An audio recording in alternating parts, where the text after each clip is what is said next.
বান্ধৱীসকল তোমালোকক দেউকালৈ আদৰণি জনাইছো। আজি মই তোমালোকৰ আগত এটি সাধু কম। সাধুটিৰ নাম অহংকাৰী কাছ। বহু সময়ৰ আগত দেৱতা বৃহস্পতিয়ে জীৱ-জন্তুবোৰক বৰ ভাল পাইছিল। সেই কাৰণে জীৱ-জন্তুবোৰে দেৱতা বৃহস্পতিক বহুত ভাল পাইছিল। প্ৰত্যেক বছৰে দেৱতা বৃহস্পতিয়ে জীৱ-জন্তুবোৰক ভোজ ভাত খুৱাইছিল। প্ৰত্যেক বছৰৰ দৰে সেই বছৰৰ দেৱতা বৃহস্পতিয়ে জীৱ-জন্তুবোৰক ভোজ ভাত খুৱাইছিল। সকলোকে মাতিলে আৰু সকলোবোৰ আহিলে, কিন্তু দেৱতা বৃহস্পতিয়ে লক্ষ্য কৰিলে যে কোনোবা এটা জন্তু অহা নাই। তাৰপাছত দেৱতা বৃহস্পতিয়ে গম পালে সেইটো আন কোনো নহয়, সেইটো হ'ল কাছ।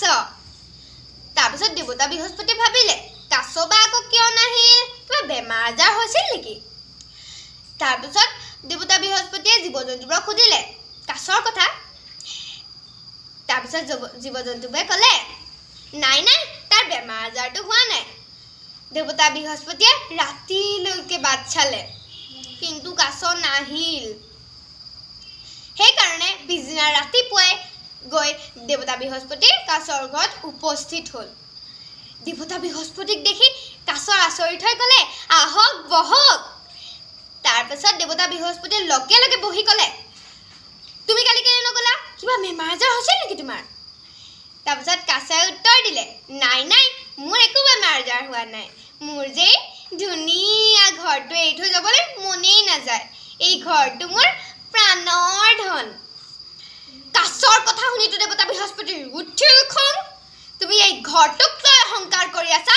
তোমাৰ যদি ইমানেই এই ঘৰটোক লৈ অহংকাৰ, কালিৰে পৰা তোমাৰ এই ঘৰটো তোমাৰ পিঠিৰ চলং হৈ লাগি ধৰিব। আৰু সঁচাই সেইদিন ধৰি কাছৰ ঘৰটো পিঠিৰ চলং হৈ লাগি ধৰিল, যাৰ বাবে কাছৰ গতিও একেবাৰে লেহেমীয়া হৈ পৰিল। এই সাধুটোৰ পৰা আমি বুজিব পাৰোঁ যে কেতিয়াও আমাৰ সা সম্পত্তি ঘৰ দুৱাৰক লৈ আমি অহংকাৰ কৰিব নালাগে। এইবোৰে আমাক যিহেতু কেতিয়াও সুখ নিদিয়ে। আজিলৈ তেনেহ'লে বাই বাই।